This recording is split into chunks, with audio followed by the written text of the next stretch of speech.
ఈరోజు మరి ఇది అంశం ఏంటంటే మనశ్శాంతి ఎవరు కావాలి? మనశ్శాంతి ఎవరు కావాలి చెప్పండి. కావాలన్న వాళ్ళందరూ చేయరు అంటే అందరికీ కావాలి కదా, చేయటువంటి అలాగే ఎత్తరు మీరు. ప్రతి మనిషి జీవితంలో ఆశపడేది ఏంటో తెలుసండి, మనశ్శాంతి. మనశ్శాంతి కావాలనుకున్న వాళ్ళందరూ ఎలా వినాలి? దీన్ని పాఠాన్ని ప్రశాంతంగా వినాలి. ఎలా వినాలి? ప్రశాంతంగా వినండి. మనిషికి నిత్యావసరాలు చాలా ఉంటాయి.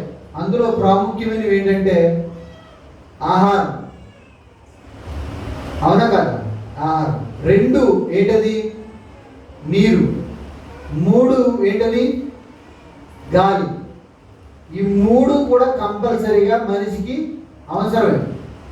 ఈ 3 ఉంటే మనిషి ప్రశాంతంగా బతకగలగా, శాంతిగా బతకగలగా. శాంతిగా బ్రతకలేడు, నెమ్మది కలిగి బ్రతకలేడు. అతనికి ఏం కావాలంటే 3తో పాటు కంపల్సరీగా మనశ్శాంతి అనేది కావాలండి. ఎందుకంటే భూమి మీద కోట్లు ఉన్నా కానీ కొనలేనివి ఉంటాయి, కొన్ని కొనలేనివి ఉంటాయి.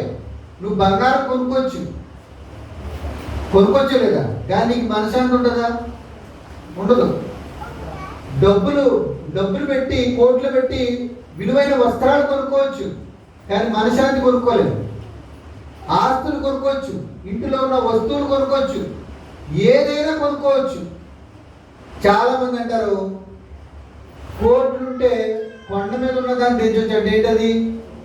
పోతుంది. లేదు, కోట్లుంటే తెచ్చొచ్చా? వచ్చిన అంటుబడి ఉండి దించేయచ్చా? అంటుబడి ఉండి దించేయచ్చు. కోట్లు అవసరం వద్దని కదా, అంటుబడి ఉండి దించేయచ్చు. కానీ ప్రతి మనిషి కూడా అలాగే ఆలోచిస్తున్నాడండి. ఎలాగా? కోట్లు ఉంటే, డబ్బు ఉంటే, మంచి ఉద్యోగం ఉంటే, అన్ని ఇల్లు ఉంటే, మంచి భార్య ఉంటే, మంచి పిల్లలు ఉంటే, అన్నీ ఉంటే ఏం అక్కర్లొద్దు అనుకున్నారు. కానీ ఇవన్నీ ఉన్నవాడికి ఏముండదు తెలుసా? శాంతి ఉండదండి, ప్రశాంతం ఉండదు. కోట్లు ఉన్నా కానీ కొనలేనివి లోకంలో కొన్ని ఉంటాయి. ఏంటో తెలుసా? ప్రేమను ఎప్పుడు కూడా డబ్బుతో కొనలేము, మనసుతోనే కొనాలి. ప్రేమతోనే కొనగలదు. మనశ్శాంతిని కొనలేము, డబ్బుతోటి కొనగలము, కొనలేమండి. అది దేవుని మాటల ద్వారా మనకు వచ్చేది ప్రశాంతి. ఎందుకంటే ఈరోజు లోకంలో ఉన్న సైన్స్ కానీ సైంటిస్టులు కానీ చెప్తున్న మాట ఏంటి తెలుసా? ప్రశాంతంగా మనిషి బ్రతకపోతేనంట ఆయుష్ తగ్గిపోతుందంటండి. ఏం తగ్గిపోతుంది? ఆయుష్ తగ్గిపోతుంది. అదేంటి? ఆరోగ్యం ఉంటే ఆయుష్ పెరగదా? డబ్బు ఉంటే ఆయుష్ పెరగదా? బంగారం ఉంటే ఆయుష్ పెరగదంటే ఇవేమున్నా కానీ అన్నీ ఉండి మనశ్శాంతి లేడు, దొమ్మును పోతాడు. మానసిక ఒత్తిడి అన్నీ ఉన్నవాడికి కుళ్ళు ఉంటుంది, కుట్ర ఉంటుంది, అసూయ ఉంటుంది. వీటి వల్ల ఎముకలంట కుళ్ళిపోతున్నాయని బైబిల్ చెప్తుందండి, దేవుడు చెప్తున్నాడు. ఏమవుతుందంట? శరీరం మానసిక ఒత్తిడి ఉంటే శరీరం కూడా ఏమవుతుందంట? కుళ్ళిపోతుందంటండి. బలహీనతలు అనేవి చోటు చేసుకుంటాయి. కొన్ని మనం తినే ఆహారాన్ని బట్టి వస్తాయి, కొన్ని తల్లిదండ్రుల నుంచి ఇచ్చిన ఆస్తాయి, కొన్ని షుగర్ లాంటివి అవి చిన్నప్పటి నుంచి వచ్చాయి, పుట్టుకాడి నుంచి, తాతల పుట్టుకాడి నుంచి. కొన్ని మనం కావాలని తెచ్చుకునేటువంటి మనలో ఈర్ష, తెలియనటువంటి కుళ్ళి మనకు కూడా తెలియదు. మనకి తెలియకోకుండా ఉండేటువంటి ఒక కుళ్ళు ఉంటుందండి. ఆ కుళ్ళు ద్వారా కూడా మనం తెచ్చుకునే రోగాలు బోర్డు ఉన్నాయండి, బైబిల్లో ఉన్నాయి అన్నీ. మచ్చరం ఉంటే ఏమవుతుందంటే ఎముకలకు కుళ్ళి. మచ్చరం అంటే ఏంటి? కుళ్ళి. దేవుడు చెప్పాలంటే కంపల్సరిగా నెరవేరుతుంది. అందుకే మనిషి ప్రశాంతంగా ఉన్నాడంటే అసలు ఎంత హాయిగా ఉంటాడు చెప్పండి. బంగారం లేకపోయినా హాయిగా ఉంటాడు, డబ్బు లేకపోయినా హాయిగా ఉంటాడు, ఉద్యోగం లేకపోయినా హాయిగా ఉంటాడు. ఏమున్నా లేకపోయినా మనసు ప్రశాంతంగా ఉందనుకోండి, ఎక్కువ కాలం బ్రతుకుతాడు. మీరు చూడండి, ఎంతో జాగ్రత్తగా ఉంటాం మనం కదా. స్నానం 2 పూటలు చేస్తారు లేదా? చేస్తారు. మంచి ఇస్త్రీ బట్టలు వేస్తాం, మళ్ళీ వాటికి సెంటు కొట్టుకుంటాం, చక్కగా చెయ్యి కడుక్కుని తింటాం, ప్లేట్ కడుక్కుని తింటాం, మంచి నీట్గా ఉన్న స్థలాల్లో తింటాం, నీట్గా ఉన్న స్థలాల్లో పడుకుంటాం. రోగాలు లేని ఎవడు చెప్పండి, ఇంత మెయింటైన్ చేస్తున్నవాడు ఉన్నాడా లేదా? ఉన్నాడా? ఉన్నాడు.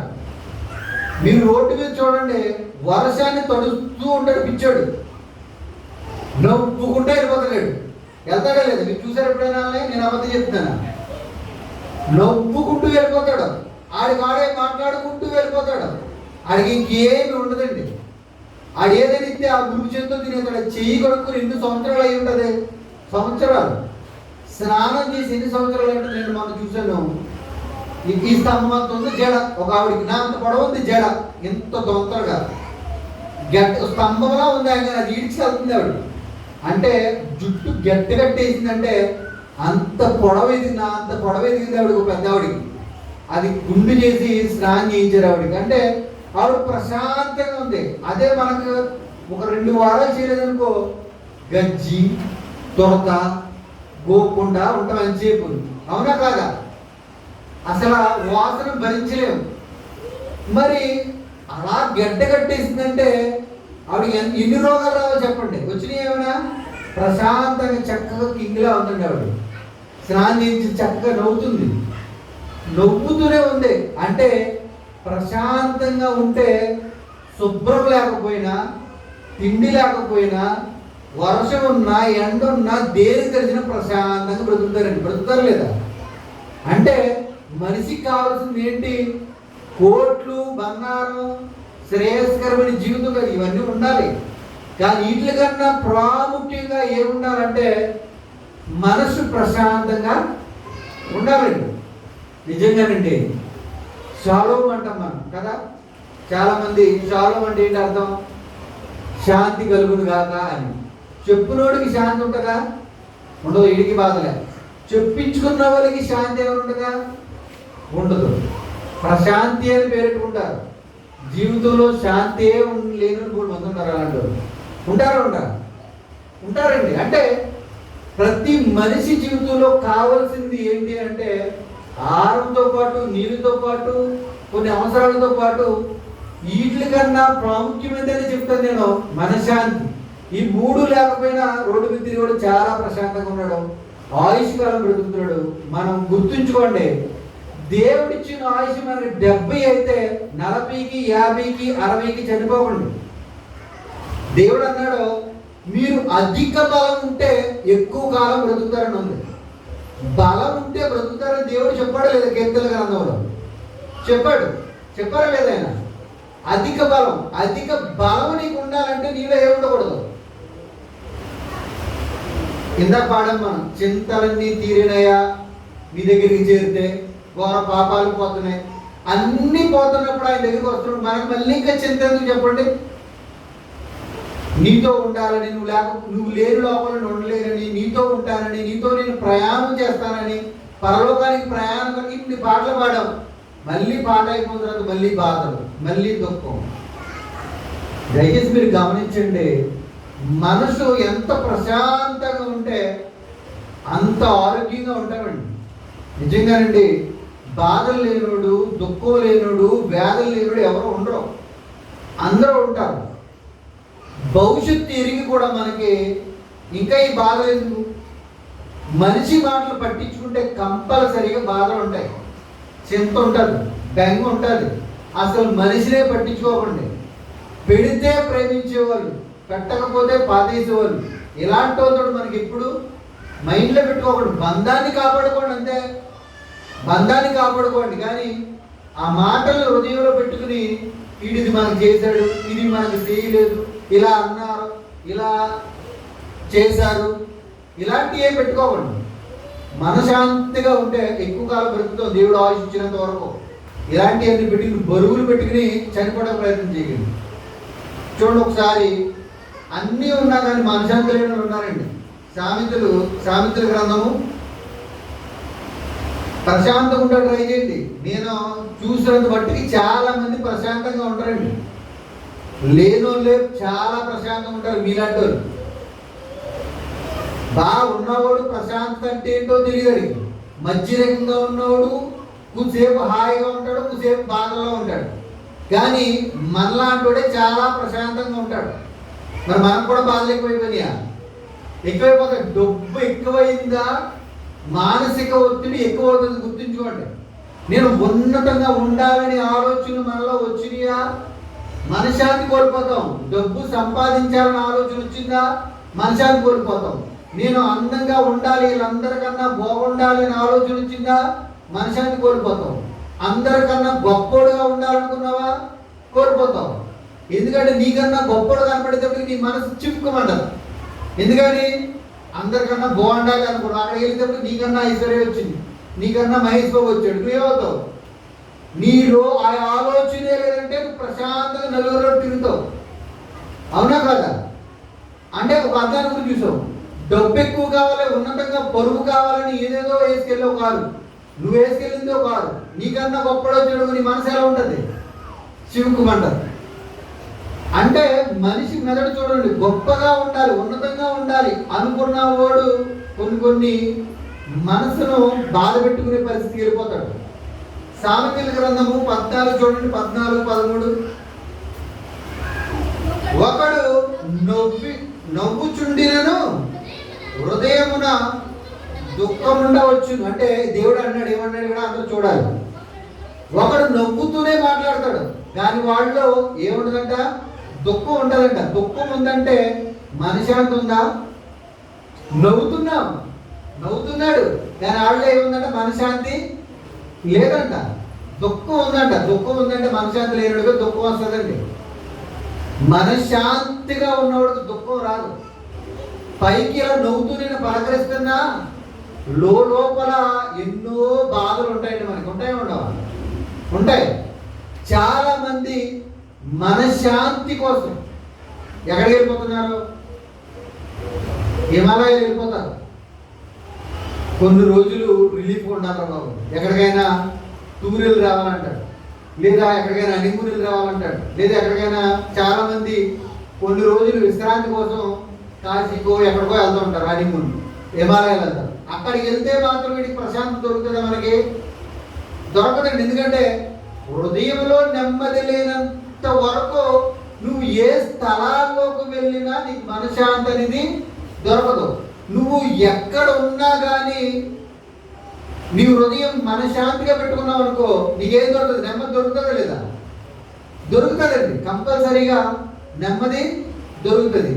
నువ్వు ఏ స్థలాల్లో ఉన్నావో ఆ స్థలాల్లో ఆ వాతావరణం అంతా నెమ్మది కలిగేటట్టుగా, ప్రశాంతత కలిగేటట్టుగా, నిజంగా మనసు పూర్తిగా నవ్వు ఉండేటట్టుగా మనమే మలుచుకోవాలండి.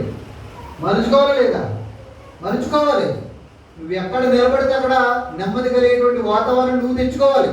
అక్కడ ఉండకపోవచ్చు, గొడవ అయ్యే పరిస్థితి రావచ్చు, లేదా నువ్వు మాట్లాడుతున్న అవతల నీ మీద ఏదో మనసులో పెట్టుకుని ఉండొచ్చు, లేదా మరొకటి ఏదైనా పెట్టుకోవచ్చు. నీకు అర్థమవుతున్నప్పుడు వాళ్ళు ఏదో అలా ఉన్నారని నువ్వు కూడా అలా ఉంటే అక్కడ నీ మనశాంతి పోద్ది. అవునా కాదా? అందరి మనస్తత్వంలో ప్రతి క్షణం ఒకేలాగా రియాక్షన్ ఇవ్వ. మనకి ఒక్కొక్క మనసు ఒక్కోలా రియాక్షన్ ఇస్తుంది. నీకు అర్థమైనప్పుడు నువ్వే ఏదైనా అణుచుకుని నీ మనశాంతిని కోల్పోకుండా అవతలలో కూడా మనశాంతి తెచ్చినట్టుగా ప్రయత్నం చేయి. అప్పుడు నువ్వు ఎక్కడ ఏ స్థలాల్లో ఉన్నా ప్రశాంతంగా ఉండదు. ఇక్కడ నాకు శాంతి లేదు, ఇక్కడ నాకు ప్రశాంతత లేదు, ఇక్కడ నెమ్మది లేదు, కుదరదు. నువ్వు ఏ ప్రాంతానికి వెళ్ళిపోయినా నెమ్మది ఉండదు. నువ్వు ఎక్కడున్నా జీవితంలో నవ్వడం ముఖ్యం కాదు. హృదయపూర్వకంగా, మనసుపూర్వకంగా, ఆనందకరంగా హృదయాన్ని పెట్టుకోవడం మంచిదండి. చూడండి ఒకసారి కీర్తన గ్రంథం చూడండి. నేను మనం నవ్వడం ఎంత ముఖ్యమో మన జీవితాన్ని కూడా, హృదయాన్ని కూడా అలాగే ఉంచుకోవడం చాలా ముఖ్యం. అంటే బాధలు అనేది శాశ్వతం కాదని దేవుడు చెప్పాడు. ఇవి నటనరా అన్నాడు. మీ నవ్వు కూడా నటనే అన్నాడు. మీకున్నది కూడా నటనే. దేన్నో చూసి మీరు గర్వపడకండి, దేన్ని చూసి మీరు హెచ్చించబడకండి. లోకంలో ఉన్న వాళ్ళు మనకు కావాలని అసలు కోరుకోకండి. మీరు చాలా ప్రాబ్లంలో పడతారు. చూడండి కీర్తనలో 55వ అధ్యాయము. ఏదైనా సరే దేవుడే మనకు చెప్పాలండి. 55:5 చూడండి. అందరూ దీని బైబిల్ ఉన్న వాళ్ళందరూ కీర్తన గ్రంథము 55:5 చూడండి. దిగులును వణుకును నాకు కలుగుచున్నవి, మహాభయము నన్ను ముంచివేసింది. చూడండి, ఇక్కడ ప్రశాంతత లేనోళ్ళకి లక్షణాలు చెప్తున్నాడు, శాంతిగా లేనోళ్ళకి లక్షణాలు చెప్తున్నాడు. ఏంటంటే ఏమి ఉంటాయంటే వాళ్ళకి ప్రతి క్షణము కూడా ఒక భయం అనేది ఉంటుందంట. అది అనారోగ్య బాధో, ఆర్థిక బాధో, లేదా కుటుంబ బాధో, ఏదో ఒక బాధలు ఉంటాయి. కానీ దేన్ని బట్టి కూడా నువ్వు చింతించావు అని అంటే నువ్వు చాలా సమస్యలకు వెళ్ళిపోతావు. ఏ బాధ అయినా సరే మన శరీరాన్ని కొరకు చేస్తారు. మన మనసు ఒక బలహీనంగా ఒక దాని గురించి చింతిస్తూ దుఃఖిస్తూ ఉంది అని అంటే నీలో ఒక భయం చోటు చేసుకుంటారు. నీలో ఒక భయం చోటు చేసుకుందంటే నీలో తెలియని బలహీనతలన్నీ బయటపడే పరిస్థితి ఉంటుంది. నీలో మనశ్శాంతి లేదని నీకు ఎప్పుడు తెలుసా? నీలో ఒక భయము, ఒక వణుకు పుడుతున్నప్పుడు నేను ప్రశాంతంగా లేదని నీకు అర్థం అవ్వాలి.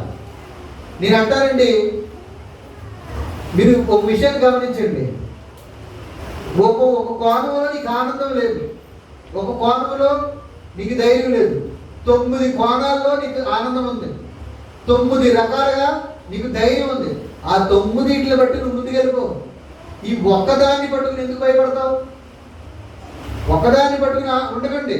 ఓకే, ఒక విషయంలో మనకు భయం ఉంది, అది బలహీనతో లేదా ఇంకోటో ఏదైనా కావచ్చు. ఒక మనిషి ద్వారా లేదా ఒక సమస్య ద్వారా నీకు బలహీనత ఉంది. ఇంకా 2-3 ఇంట్ల వల్ల నీకు ఆనందం ఉందా లేదా? దాన్ని బట్టి నువ్వు ఆనందించి ముందుకెళ్ళిపో. అప్పుడు 3 ఇంట్ల వల్ల వచ్చే ఆనందం కన్నా ఒక్క దాని వల్ల బాధ ఏమైనా ఎక్కువ? ఏది మనకి జయిస్తుంది? 3 ఇంట్ల వల్ల ఆనందం. ఎప్పుడైనా సరే దేని బట్టి కృంగిపోకండి.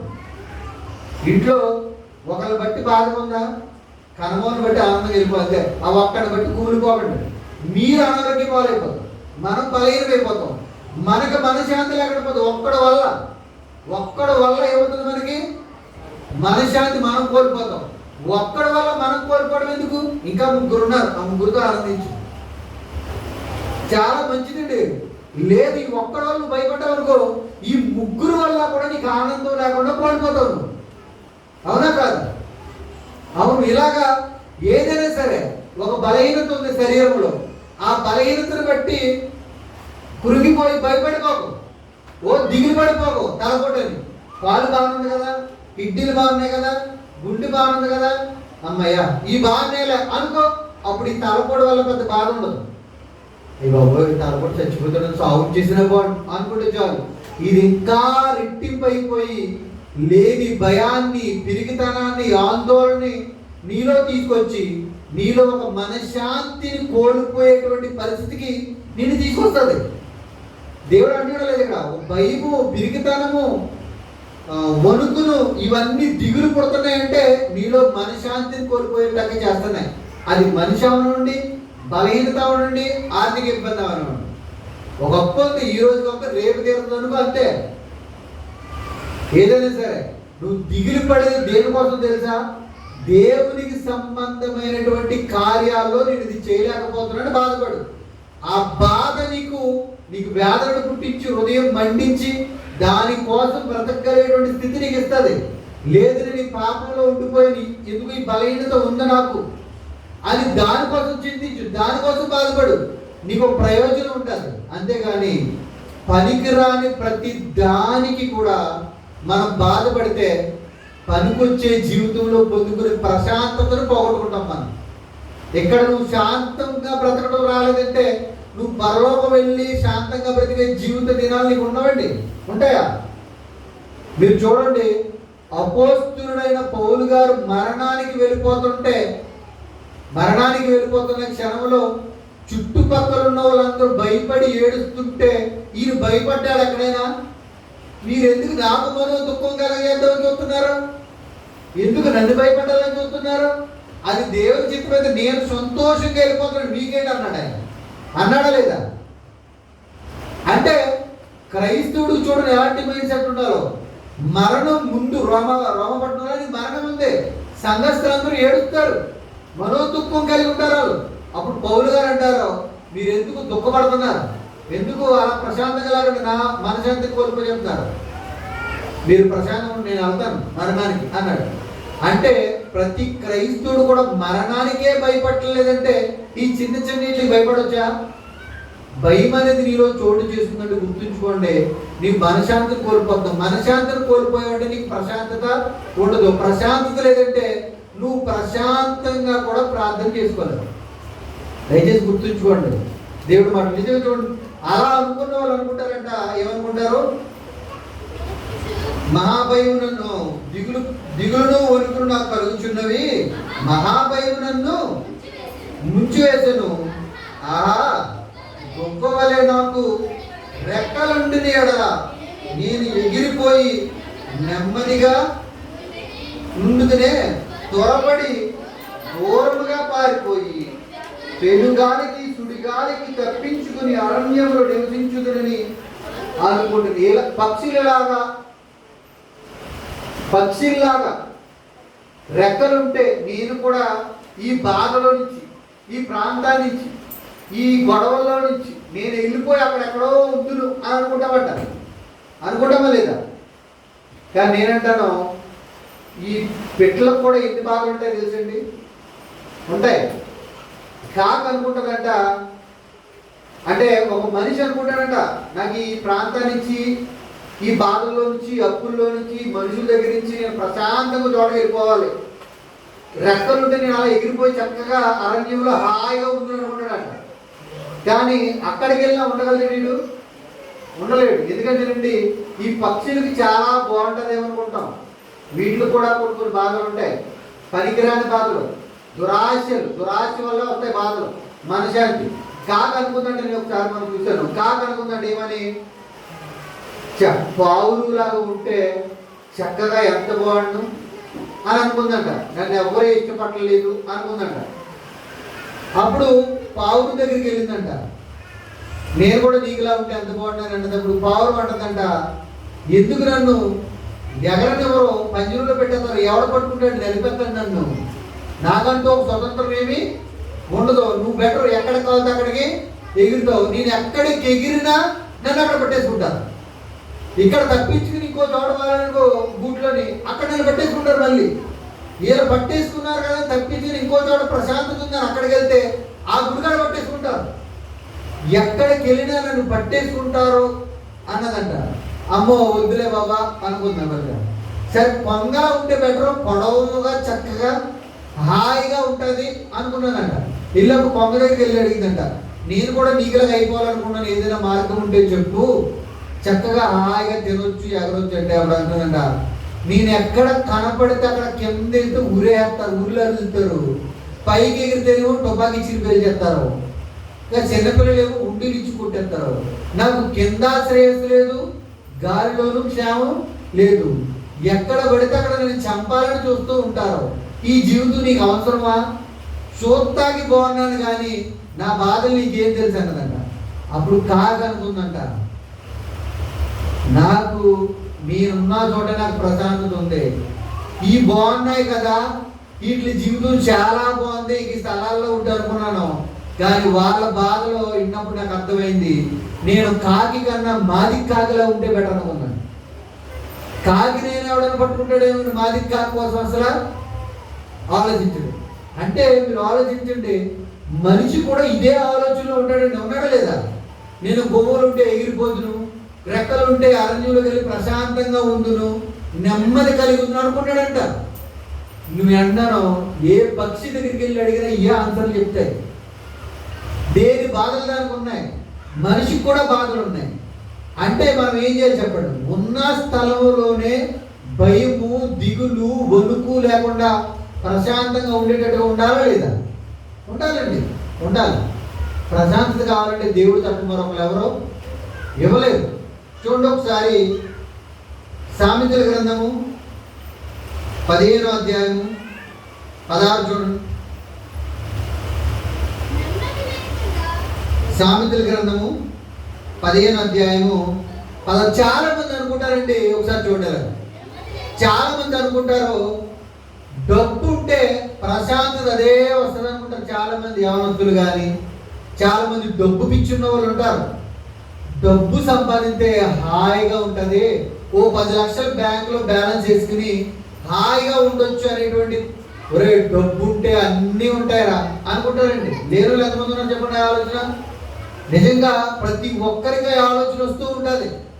మనకు డబ్బు లేకే కదా ఈ కష్టాలు, డబ్బు లేకే కదా మన ఇష్టం నెరవేరట్లేదు అనుకుంటాం. నిజంగా ఈరోజు 1 లక్ష ఉంటే చిన్న బండి కొంటాం, 50 లక్షలు ఉంటే మరొకటి కొంటాం, 1 కోటి ఉంటే ఇంకోటి కొంటాం, 100 కోట్లు ఉంటే హెలికాప్టర్ కొంటాం. ఆడి ప్రశాంతత ఉంటుందా? ఉండదు. తృప్తి లేనివాడికి మనశ్శాంతి అనేది ఉండదండి. తృప్తి అనేది ఉండాలి ఎందులో సరే. ఈడు క్రైస్తవుడు అని చెప్పుకోవడానికి లక్ష్యం ఏంటి తెలుసా? సంతృప్తి కలిగి జీవించేవాడే క్రైస్తవుడు. ఈ తృప్తి లేనివాడు ఎక్కడ ఉన్నా కానీ మనశ్శాంతి అనేది ఉండదు. ఒక చిన్న దాంతో అడ్జస్ట్ అవ్వడం, ఉండి కొద్దిగా ఏదో హెచ్చించగలిపోతాడు. జీవపు ధర్మం అంటారు దాన్ని. నీకుందా పర్వాలేదు అనుభవించు, తప్పేమి.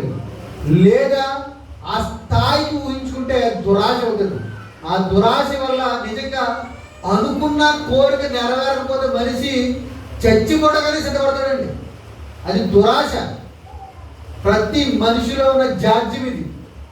ఏదో అనుకుంటాడు మనిషి, అది నెరవేరకపోయేటప్పటికి చావు చాలా చిన్నదా దాని ముందు, ఈ సమస్య ముందు.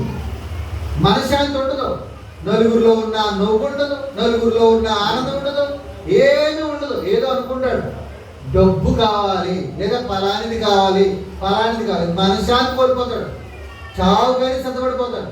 అలా అయిపోయారండి జనాలు, అవునా కాదు? అలా అయిపోయారు. నేను ఇంతమందిని చూశానండి, అందులో 100% కరెక్ట్. వాళ్ళంతా ఇంకా భవిష్యత్తు గురించి ఆలోచించే మనుషులు కాదు. ఒకటే డబ్బు డబ్బు డబ్బు. డబ్బునుంటే అన్నీ మనశ్శాంతిగా ఉంటుంది, అన్నీ ఉంటాయి, అన్నీ ఉంటాయి అనుకున్నాడు. దేవుడు చెప్తున్న మాట చూడండి, నెమ్మది లేకుండా విస్తారమైన ధనం ఉండుట కంటే యెహోవా యందు భయభక్తులు కలిగి కొంచెం కలిగి ఉన్న నీకు మేలా అన్నాడు. ఎంతంట? దేవుడి యందు భయభక్తులు కొంచెం కలిగి ఉంటే చాలు, ఎక్కువ కాదు. భయభక్తులేమో కొంచెం ఉంటే నీకు మేలు. ధనమేమో విస్తారంగా ఉన్నా నీకేముండదంట? నెమ్మది ఉండదంట. నెమ్మది లేకపోవడం అంటే ఏంటి? శాంతి లేకపోవడం. ఇప్పుడు ఇక్కడ ఉన్న వారికి డబ్బు కావాలి. ఇప్పుడు నేను అంటాను, ఈ టేబుల్ మీద ఒక 5 కోట్లు పెట్టి, బైబిల్ పెట్టి, మీకేం కావాలి అని అంటే మీరందరూ అబద్ధం ఆడకుండా ఊళ్ళో ఉన్నాం.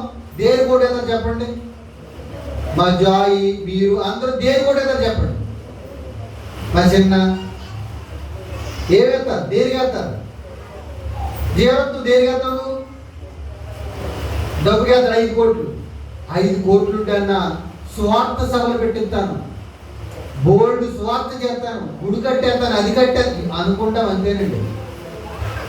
ఎందుకంటే అది నీకు ముందు నుంచి ఉండాలి. డబ్బు లేనప్పటి నుంచి ఉంటే నువ్వు నెరవేరుస్తావు. డబ్బు వచ్చిన తర్వాత ఇది చేయాలి అది చేయాలనుకుంటే నీ వల్ల అవ్వదు. అవుతుందా? అవదండి. దయచేసి గమనించండి. డబ్బుంటే ప్రశాంతత దొరుకుతుంది అనుకున్న మనిషికి దేవుడు చెప్తున్నాడు, రే నాన్న నా యందు నువ్వు కొంచెమే, అక్కడ రాసింది అక్కడ కొంచెం భయభక్తులు కలిగి ఉండు, కొంచెం ఎక్కువద్దు, కొంచెం కలిగి ఉండు, నీకు నెమ్మది ఉంటుంది. నీకు విస్తారమైన డబ్బున్నా కానీ నీకు ప్రశాంతత అనేది ఉండదు అని పర్టికులర్గా క్లియర్గా చెప్పేసాడు దేవుడు. ఇప్పుడు అందరూ దేని కోరుకుంటారు చెప్పండి? ఈరోజు క్రైస్తవుడు కూడా కోట్లుగే పరిగెడుతున్నాడు తప్ప ప్రశాంతత కోసం ఎక్కడా ఆలోచన లేదు. ఉన్న దాంట్లో తృప్తి లేదు. ఇంకా అది కొనాలి, ఇది చెయ్యాలి, ఇది చెయ్యాలి, అలా ఉండాలి, ఇలా ఉండాలి, ఉన్నతంగా ఉండాలి. దీనికోసం డబ్బండి. ఏమండి, ప్రతి మనిషి నుండి ఉన్న దాన్ని బట్టి కార్యక్రమం చేసుకుంటే అప్పులు పాలవడండి. ఈరోజు క్రైస్తవులుగా మనం ఎందుకు అప్పులు పాలైపోతుందో తెలుసా? మన స్తోమత ఉందా, తీర్చుకునే భాగ్యం ఉందా, పర్వాలేదండి. లేనోడు కూడా అవతోడు ఎలా చేశాడు, మనం ఎలా చేయలేని అప్పులు పాలైపోతుంది. ఇలా ప్రతిదీ ఉన్నవాడితో పోల్చుకుంటే మనం నెమ్మది కోల్పోతామండి, ప్రశాంతత కోల్పోతాం. ఏంటి, చిన్నప్పుడు నా వయసులో సైకిలే ఉండేది కాదు అందరికీ, నాకే కాదు. దానిప్పుడు మా చిన్నగాడి వయసులో కూడా బైక్ కావాలి. ఆ వయసులో సైకిల్ తెలియదు మనకి. 10th అంటే సైకిల్ తెలియదు. ఎవడైనా సైకిల్ ఇస్తే ఎక్కువ. కానీ ఇప్పుడు బైక్ ఇస్తే తక్కువ, కారు కావాలి. అంటే లోకం మారిపోతుంది, లోకంతో పాటు క్రైస్తవ్యం కూడా మారిపోతుంది. ఉందా అనుభవించు, లేదా నెమ్మదిగా ఉండు. నీకు దేవుడు ఏది ఇచ్చాడో అది నీకు శ్రేయస్కరం, ఉన్నతంగా ఉండాలని కోరుకోకండి. నిజంగా మీరు ఒకవేళ డబ్బు ఉంటే ప్రశాంతత ఉంటుందండి, మీరు అలా చెప్తున్నారు కానీ అనుకుంటే మీరు వెళ్ళి అడగండి, అంబానీని అడగండి, అతను చెప్తాడు సార్ మీకు మనశ్శాంతి ఉందా అని అడగండి. తిండి కూడా ఉండదు టైం కాదు, నిద్ర కూడా ఉండదు. వాళ్ళకి పడుకున్నా కానీ ప్రశాంతంగా నిద్ర పట్టదు, ఏసీ ఉన్నా కానీ నిద్ర పట్టదు. మన పిట్ట సమయాలు అడగండి, కరెంట్ లేకపోయినా ప్రశాంతంగా పడుకుంటాడు 7 గంటలకు 8 గంటలకు, అవునా కాదా? ప్రశాంతంగా పడుకుంటాడు. వాడికి ఏసీ ఉండి చల్లగా ఉండి చుట్టూ సెక్యూరిటీ ఉన్నా ఏ దోమ రాదు, ఈగ రాదు, పాము రాదు అని తెలిసినా ఎదురుకుండా 24 గంటలు సెక్యూరిటీ ఉన్నా నిద్ర పడదు అంబానీ గారికి. కానీ మనకి చెట్ల కింద పడుకున్నా అది వర్షమా ఎండ ఇంకోట సంబంధమే లేదు, పడుకున్నామంటే అంత ప్రశాంతంగా ఎందుకు పడుతుంది చెప్పండి? దేవుని ఎందుకు కొంచెమే ఉండండి, ఎక్కువ అక్కర్లేదు, కొంచెం ఉండండి. ఆ కొంచెంలో కూడా నీకేముంటుంది తెలుసా? ఈరోజు 500 వచ్చిందా, 500 తగ్గట్టుగానే నీ జీవితాన్ని నీ కుటుంబాన్ని సెట్ చేసుకో. 1000 రూపాయలు వచ్చినప్పుడు బైక్ తీస్తున్నాడు, వీడు బైక్ తీశాడు కాబట్టి నాకన్నా వెనకాల వచ్చినప్పుడు బైక్ కొని. ఇప్పుడు ఎవరో సొలొమోను జీవితం పేరేంటి? సొలొమోను ఇప్పుడు కనిష్గా కొన్నాడు అనుకోండి, ఒక 5 లక్షలు 4 లక్షల బండి కొన్నాడు. కేటీఎం కొన్నాడు 2 లక్షల బండి. ఎవరో వెంకట ఎవరు కొన్నారు. ఇప్పుడు సమయాలు ఎవరు కొన్నాడు? నా దగ్గర పని చేసి కూడా కేటీఎం కొన్నాడు అంటే ఈయన నాకెంత ఉండాలని ఈయన అప్పు చేసి పైన తీస్తాడు అనుకోండి.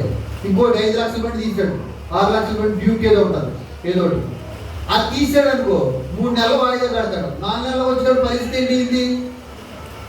ఈ అనవసరంగా వెంకటేశ్వర సమయం చూసి దెబ్బతినేసిన రావు, ఈ డ్యూక్ ఏంటి నాకు ఎందుకు వచ్చింది తరపున అప్పుడు అనుకుంటాడు. ముందు ఈడు చూసేటప్పటికి నా ముందు నేను చెప్తే పని చేసేవాడు, చెట్లు ఎక్కేవాడు, ఈడే కొనాడంటే నేను కొనకపోతే నా పొరుగు ఏమైంది తీసాడు, ఎలా ఉంటుంది? అలాగే ఒకటి చూసి వెళ్ళకండి. ఎప్పుడు మీకు ఎంత ఉందో దాన్ని బట్టి బ్రతకండి, చాలా ప్రశాంతంగా నెమ్మదిగా ఉంటారు. నీ స్థలం ఉందా, ఆ స్థలం ఉంటాడు రైతు, ఆడు పెద్దది కట్టాడు కదా, నేను కట్ట నువ్వు అప్పులు పాలైపోతావు. నీకు ఎంత ఉంది అంతే కట్టు, లేదు ట్రై చేయకండి. ఏదో ఉన్నతంగా ఉండాలని కాదు, నీకు ఏది ఉంది అదే తృప్తి అండి. క్రైస్తవుడు ఏ స్థితిలో ఉంటే తృప్తి కలిగి ఉంటే ఆడే క్రైస్తవుడు. ఇక్కడ అదే మీరు అంబానీని కాదు కదా, ఎన్ని కోట్లు ఉన్నవాడే నేను అడగండి, ఆడికి నెమ్మది ఉండదండి. నిద్ర పట్టక డ్రగ్స్ వాడుతూ ఉంటారు, నిద్ర పట్టక. అలాంటి బతుకు అవసరం మనకి. ప్రశాంతంగా ఉంది, నెమ్మది కలిగి ఉండండి. చూడండి, చాలా మంది అనుకుంటాం ఆహారం తింటే ప్రశాంతంగా ఉందని. అదే సామెతలు 17 చూడండి 1వ వచనంలో,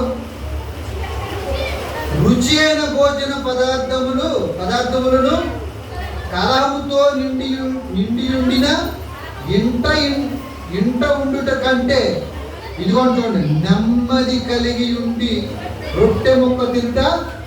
అంటే కలహంతో ఉన్నవాడి ఇంటికి వెళ్ళి మనం తినడం కంటే అంట నెమ్మది కలిగి ప్రశాంతం కలిగి మనం తినడం మేలంట, అవునా కాదు? దేవుడు చెప్తాడు, నువ్వు ఏదైనా ఉన్నతంగా ఆలోచించి మంచి తిండి తినాలనుకున్నావు అనుకో, నీకు మనశాంతి ఉండదురా. ఆడి దగ్గరికి వెళ్ళి చేయి చాచి ఆడికి జైలు పలకాలు తినేదనుకో, అవునా కాదు? చాలా మంది చూడండి, ఆడెవడో ఏది ఇప్పించాడని ఆడికి కోపం వేయాలి ముందు. అలాంటి బతుకు అవసరమా? అందరి దగ్గరికి వెళ్ళి చేయి చేపాలి, నీకు ఉన్నదేదో నువ్వు తిను. అలాగంటే తినే విషయంలో కూడా తృప్తి లేదు, నీకున్న దాంట్లోనే తిను, నీకు తృప్తిగా ఉంటుంది. నెమ్మది కలిగి ప్రశాంతం కలిగి ఉంటా ఉన్నాడు. అంటే తిండిలోనూ ప్రశాంతం కావాలంటే నీకున్నదే చూసుకో. డబ్బు ఉన్నవాడి దగ్గర లేదు అంటే దేవుడు ప్రతి దాంట్లోనూ చెప్తాడు ఇందులో నెమ్మది ఉన్నదని. నీకున్న దాంట్లోనే నువ్వు తృప్తి కలిగి ఉండు. ఆడేదో మటన్ తెచ్చుకుంటే నువ్వు తెచ్చుకుంటే అప్పులు పోలేకపోతే నీకున్న వంకాయ వండుకో మంచిది. దేవుడు ప్రతిదీ చెప్తున్నాడండి. అండ్ ఆ పెళ్ళికి మటన్ వేసాడండి, నువ్వు వేయకురా, నువ్వు పాలన కూడా వేసుకో, నీకు చాలా మంచిది. అప్పులు పాలైపోతావు. ఆడెవడో వేసాడు, నీకు నెమ్మది కలిగి నీకున్న రొట్టె ముక్కతోడే సరిపెట్టుకో.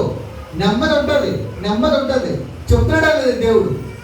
అంటే దేవుడు ప్రతి చిన్న దాంట్లో కూడా నీకేం కావాలని కోరుకుంటున్నాడు? నెమ్మదిగా ఉండరా. ఆడికి ఉన్నదాన్ని వెళ్ళామనుకో, నీకు ఉండదు ప్రశాంతత. నెమ్మది కలిగి ఉండు. నిజంగానండి, అసలు శాంతి మార్గం ఎలాగంటే చూడండి. రోమిల్ రాసిన పత్రిక ముగించుకుందాం మనం. రోమిల్ రాసిన పత్రిక 3వ అధ్యాయము 17వ వచనం చూడండి.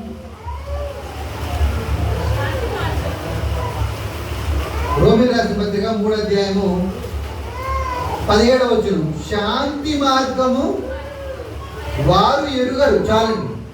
శాంతిగా ఉండటం వాళ్ళకి తెలియదంట. నెమ్మది కలిగి ఉండటం వాళ్ళకి తెలియదంట. ఎవరి కాలంలో?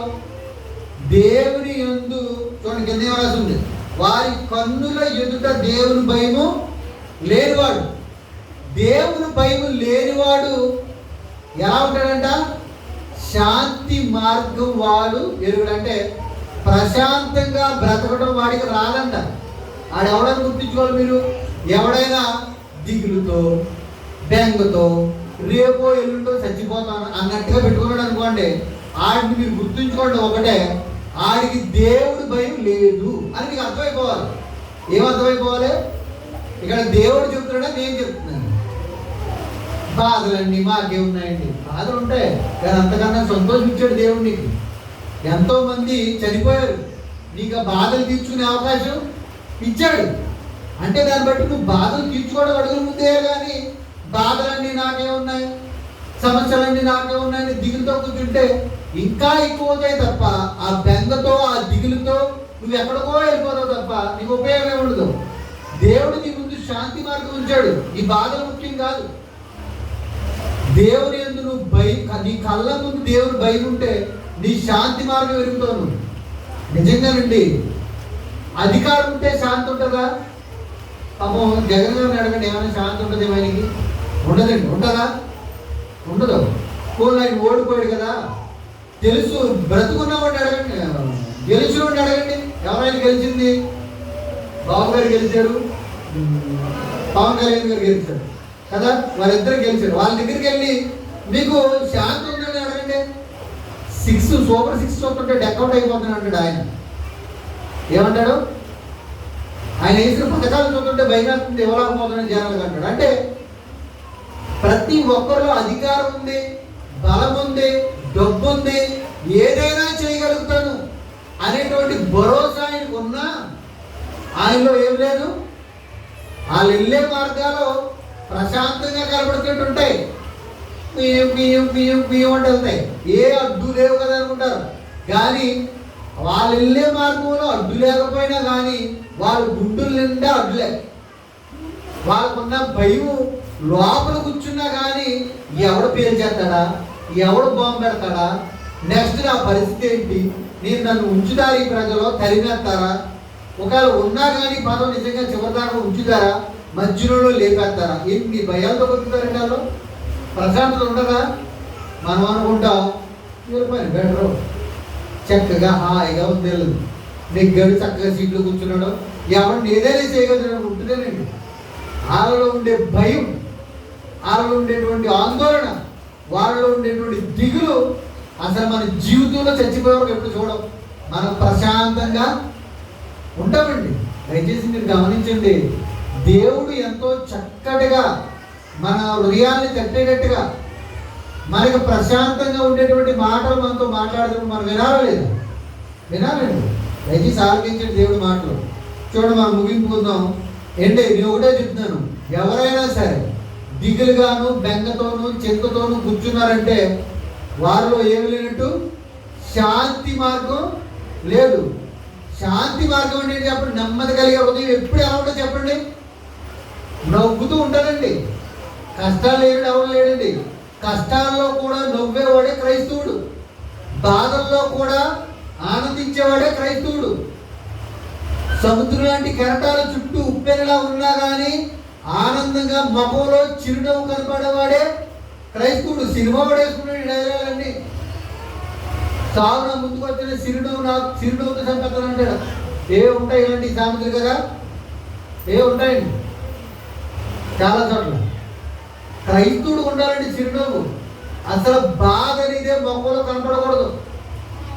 ఆడు కళ్ళ ముందు దేవుని భయం లేనివాడు మట్టుకే, దేవుని భయం కలిగినవాడు మట్టుకే ఇలాంటి నవ్వు కలిగి ఉంటాడు.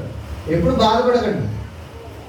దేవుని విషయంలో తప్ప, ఆత్మీయ జీవితంలో ఎదగలేకపోతున్నానే తప్ప, దేవుని కోసం నేను ఏమీ చేయలేకపోయిన ఈ రోజు వరకు తప్ప, రేపు నా జీవితం ఏమైపోద్ది అనే దానికన్నా రేపు చనిపోతే నేను ఏమైపోతాను, రేపు నేను ఏం చేయలేకపోతే వద్దండి. దేవుని కోసం ఏం చేయలేకపోతున్నాను బాధ మనలో ఉండాలండి. నువ్వు అశాంతి వల్ల జీవితమే కోల్పోతున్నావు. చూడండి ఒకసారి చివరిగా యెషయా గ్రంథము. మరి మనశ్శాంతి కావాలని మనం ఏం చేయాలి? ఇంతవరకు శాంతి లేని గురించి మనం ఆలోచించుకున్నాం. అన్నీ ఉన్నా కానీ శాంతి ఉండదని. యెషయా గ్రంథము 26వ అధ్యాయం 3వ వచనం చూడండి, ముగించుకుందాం. ఇదిగోండి, మనశ్శాంతి కావాలని ఎంతమంది కోరుకున్నారు? ఇక్కడ ఇంచుమించు అందరూ కోరుకుంటారు. ఇంతవరకు మనం చూసిన దాంట్లో ఏంట్లో డబ్బున్నా, బంగారం ఉన్నా, తిండున్నా, అన్నీ ఉన్నా కానీ మనశ్శాంతి అనేది లేదని మనకు అర్థమైంది. ఇప్పుడు మనశ్శాంతి కావాలంటే మనం ఏం చేయాలి? మనశ్శాంతి ప్రశాంతంగా ఉండాలంటే ఏం చేయాలో తండ్రి దేవుడు చెప్తాడు. చూడండి ఒకసారి. ఎవరి మనసు నీ మీద అనుకున్న, ఎవరి మీద అంట, ఎవరి మనసు ప్రశాంతంగా ఉండాలని ఎవరు అనుకున్నారో వాళ్ళంట మనసు నీ మీద ఆనుకొని ఎడల వారిని నీవు మామూలు శాంత, పూర్ణ శాంతి. నేనంటాను, మనకి ఏదైనా బాధ వచ్చింది అనుకోండి, ఎవరిని అనుకుంటాం? పిల్లలేమో తల్లిదండ్రులు అనుకుంటారు, తల్లేమో భర్తను అనుకుంటుంది, భర్త ఏమో యజమానుడు అనుకుంటాడు, ఎవడో పనిచేసే యజమానుడు. బాధలన్నీ డబ్బుతోనే పోతాయి అనుకుంటాం కదా. ఇవాళ 10,000 జీతానికి 20,000 వస్తే 20,000 బాధలు ఉంటాయి తెలుసా మీకు? అప్పుడు దాకా 10,000 బాధలే ఉంటాయి. అమ్మయ్య ఒక 20,000 ఉంటే బాగుండే జీవితం, చక్కగా బాగుండు, ఎన్ని సెటిల్ అయిపోతాం. 20,000 వచ్చిన తర్వాత 40,000 అప్పుడు కనపడతాయి. 40,000 వస్తే ఇంకేం జీవితంలో వద్దు బాబు, 40,000 సెట్ అయిపోతాయి అనుకుంటాం. 40,000 వచ్చిన తర్వాత 80,000 కష్టాలు వస్తాయి. ప్రశాంతత ఉండదండి మనిషికి. ఏదైనా సరే ఈ ఒక్క రోగం తగ్గిపోతే, తలపొడి తగ్గిపోతే సరిపోతుంది అనుకుంటాం.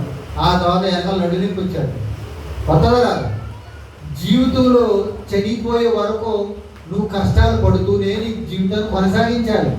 అందుకని కష్టాలు ఉన్నాయని మనశ్శాంతి పోగొట్టుకో. కష్టాలు ఉంటాయి, అప్పులు ఉంటాయి, బాధలు ఉంటాయి, అన్నీ ఉంటాయి.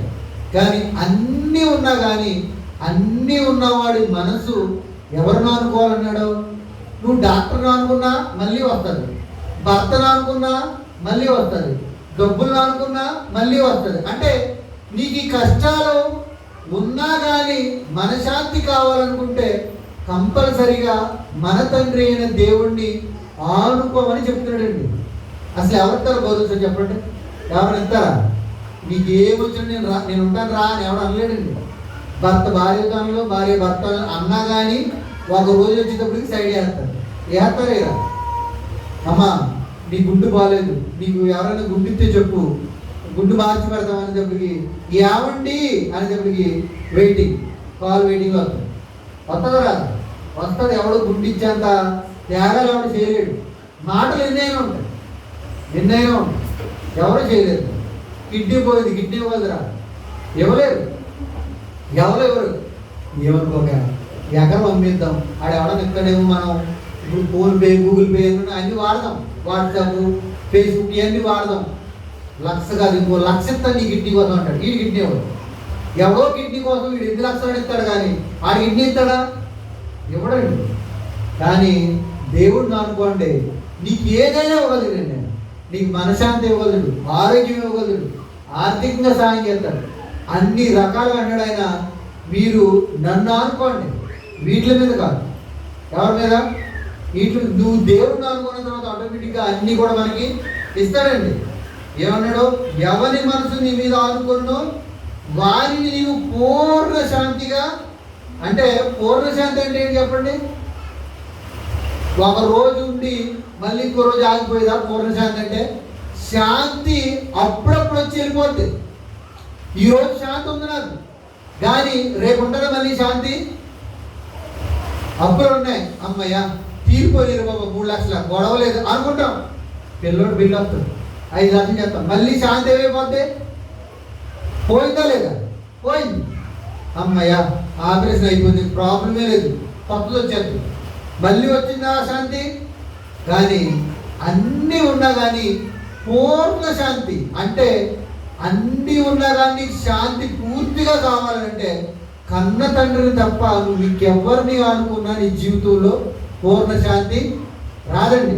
చూడండి, పూర్ణ శాంతిగా నిన్ను కాపాడుదును ఏలైనగా. ఎవరిని ఆనుకున్నవాడిని ఎలా కాదు ఇక్కడ. ఏలైనగా అంటే ఏంటి? ఎందుకు నేను ఆనుకుంటానంటే ఎవరిని ఆనుకుంటాను? ఇష్టం వచ్చిన తిరిగేసి అన్నీ చేసేసి నన్ను ఆనుకుంటే కుదరదు. ఇక్కడ ఎవరిని ఆనుకుంటానంటే అతడు నీ యందు విశ్వాసం ఉంచి ఉన్నాడు, యెహోవాయే నిత్యాశ్రయ దుర్గము, యుగ యుగములు యెహోవాను. అంటే అంటే నిత్యము కూడా దేవుడిని నమ్ముకోవాలి, నిత్యము కూడా దేవుని అందే విశ్వాసం ఉంచాలి. అప్పుడు వాళ్ళు ఆనుకుంటే పూర్ణ శాంతిగా మనల్ని చేస్తానంటండి, పూర్ణ శాంతిగా చేస్తాడు. దయచేసి అశాంతిగా ఎవరో ఉండొద్దు. దేవుడు మనకు ఉన్నంత వరకు కూడా మనిషి ప్రశాంతంగా ఉంటాయి.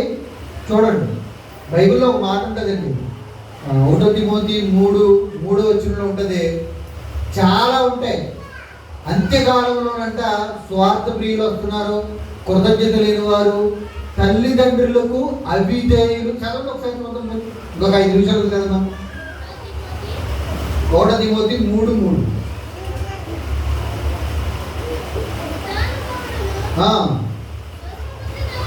స్వస్థ బుద్ధి గలవాడును, మర్యాదస్తుడును, అతిథి ప్రియుడును,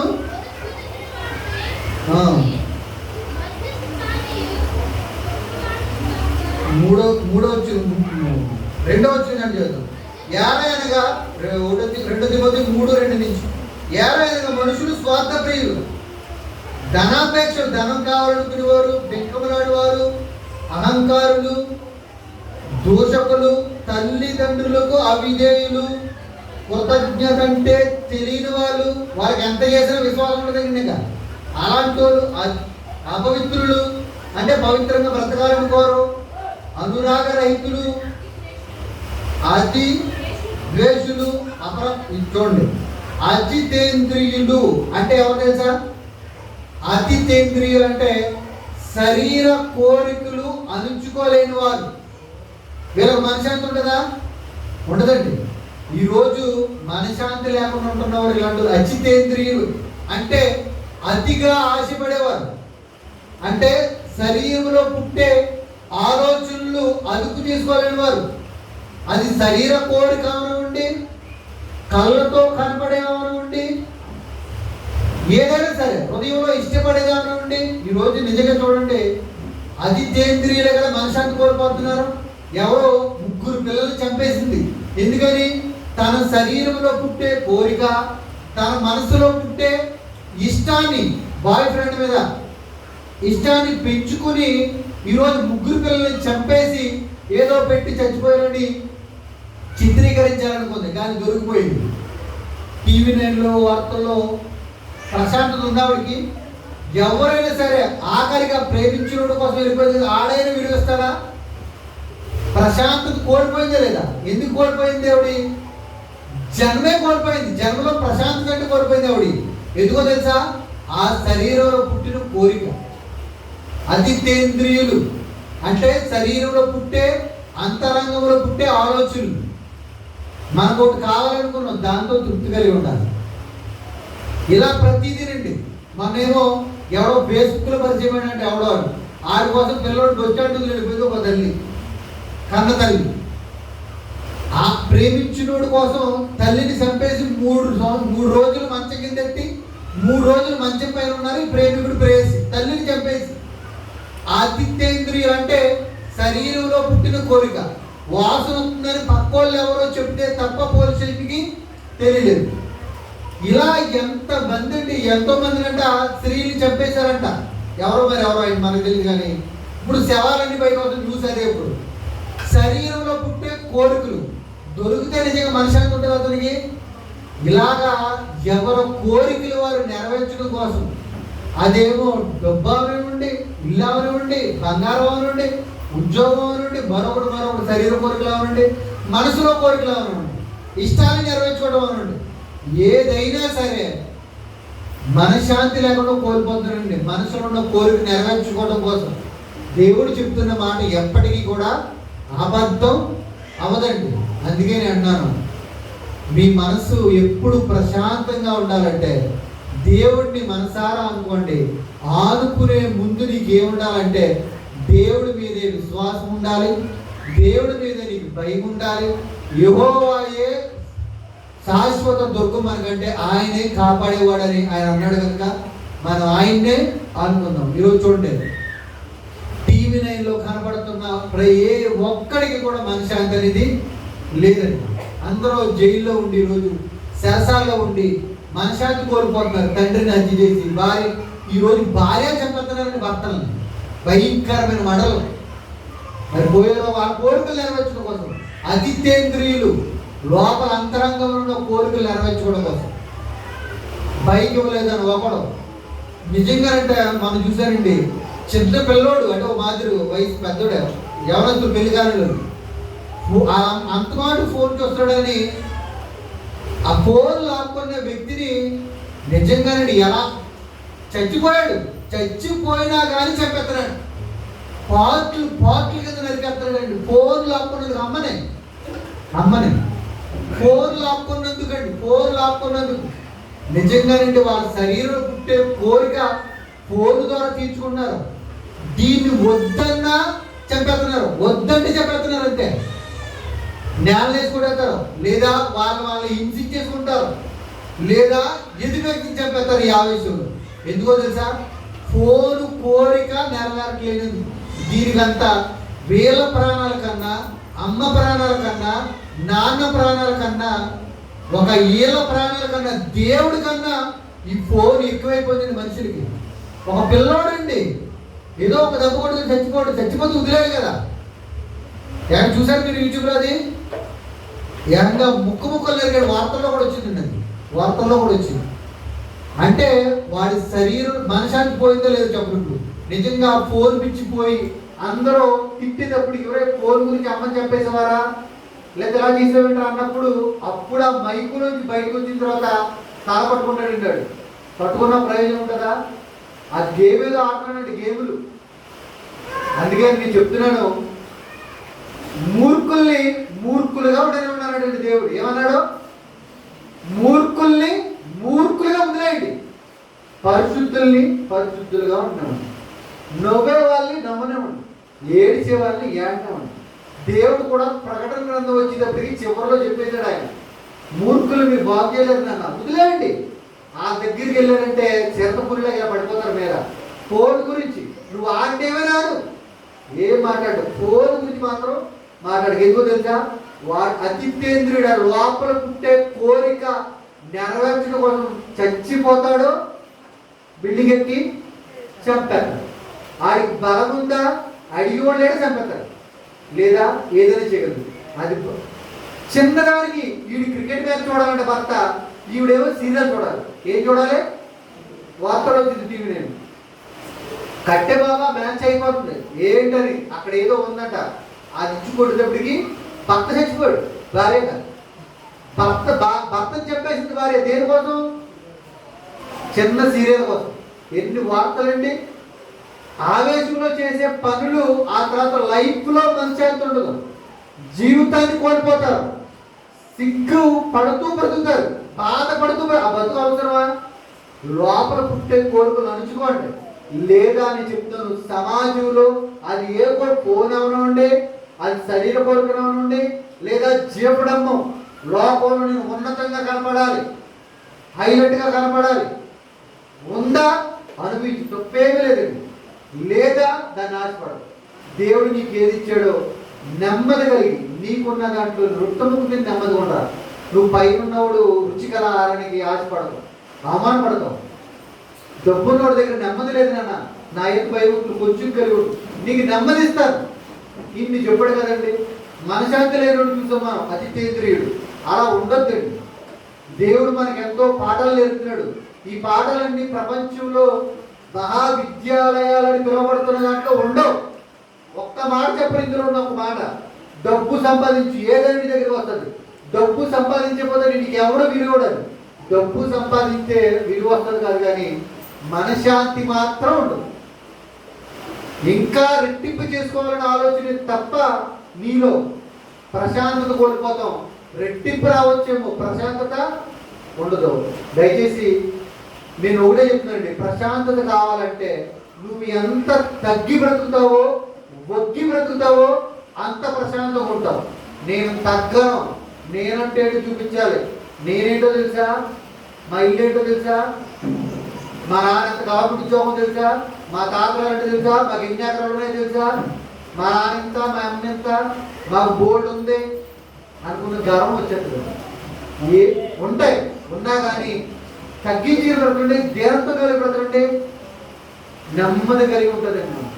దేవుడు ఇచ్చాడా, దాన్ని అనుభవించండి, మంచిదే. ఉన్న దాన్ని బట్టి ఆనందించడం మంచిదే.